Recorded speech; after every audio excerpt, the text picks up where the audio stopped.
அனைவருக்கும் வணக்கம். சங்கடகர சதுர்த்தி என்று வழிபடும் முறையை பற்றி தெரிஞ்சுக்கலாம் வாங்க.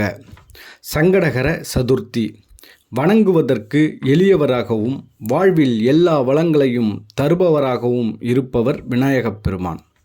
விநாயகர் என்ற சொல்லுக்கு தனக்கு மேலே வேறொரு தலைவன் இல்லாதவன் என்று பொருள். விநாயகரை எண்ணி வணங்கும் எல்லா நேரமும் விசேஷமானவைதான். எனினும் சதுர்த்தி நாளில் மேற்கொள்ளப்படும் சங்கடகர சதுர்த்தி விரதம் கணபதிக்கு என்றே உருவான அருமையான விரதமாகும். அப்படியான சங்கடகர சதுர்த்தி விரதத்தை பற்றி பார்க்கலாம் வாங்க. சதுர்த்தி என்றால் என்ன? சதுர்த்தி என்பது சந்திரனின் இயக்கத்தை அடிப்படையாக கொண்ட காலக்கணிப்பு முறையில் 15 நாட்களுக்கு ஒரு முறை வரும் ஒரு நாளை குறிக்கும். இந்த நாட்கள் பொதுவாக திதி என்னும் பெயரால் அழைக்கப்படுகின்றன. அமாவாசை நாளையும் பௌர்ணமி நாளையும் அடுத்து வரும் 4வது திதி சதுர்த்தி ஆகும். சங்கஷ்டம் என்றால் கஷ்டங்கள் சேருதல் என்று பொருள். கஷ்டம் மனிதனின் வாழ்வில் சேருவதே சங்கஷ்டம் என்ற சொல்லால் குறிப்பிடப்படுகிறது. இந்த சங்கஷ்டமே பின்பு சங்கடமாக மருவி உருமாற்றம் பெற்று விட்டது. சங்கடத்தை நீக்குவதே சங்கடகர சதுர்த்தியாக கடைபிடிக்கப்படுகிறது. நமக்கு வரும் துன்பங்கள், தடைகள், கஷ்டங்கள் ஆகியவற்றை அழிப்பதற்காக ஏற்பட்ட ஒரு சிறப்பு மிக்க விரதம் இது.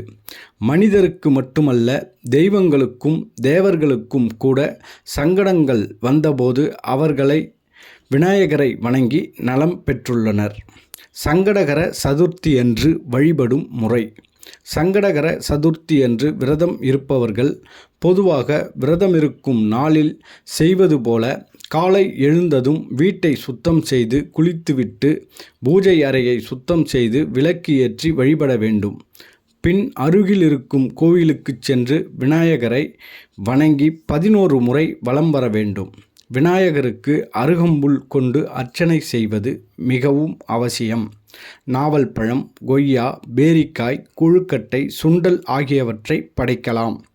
மாலையில் மீண்டும் நீராடி விநாயகரை இரவு சந்திர உதயத்தை பார்த்து வணங்க வேண்டும். விநாயகருக்கு படைத்த பிரசாதங்களை மட்டும் இரவு உணவாக உட்கொள்வது சிறப்பு. நாள் முழுவதும் உபவாசம் இருக்க முடியாதவர்கள் பால் பழங்களை உணவாக எடுத்துக்கொள்ளலாம்.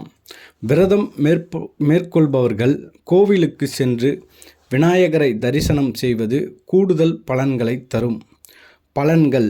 இந்த சங்கடகர சதுர்த்தியில் விரதம் இருந்து பூஜை மற்றும் வழிபாடு செய்தால் 1 வருடம் விரதம் இருந்த பலன்கள் கிடைக்கும் மற்றும் குழந்தை பாக்கியம் கிடைக்கும்.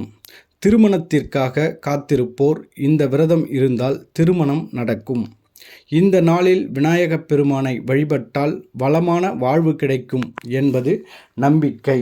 இந்த வீடியோ உங்களுக்கு பிடிச்சிருந்தா லைக் பண்ணுங்கள், ஷேர் பண்ணுங்கள், கமெண்ட் பண்ணுங்கள். மறக்காமல் இந்த சேனலை சப்ஸ்கிரைப் பண்ணுங்கள். நன்றி, வணக்கம்.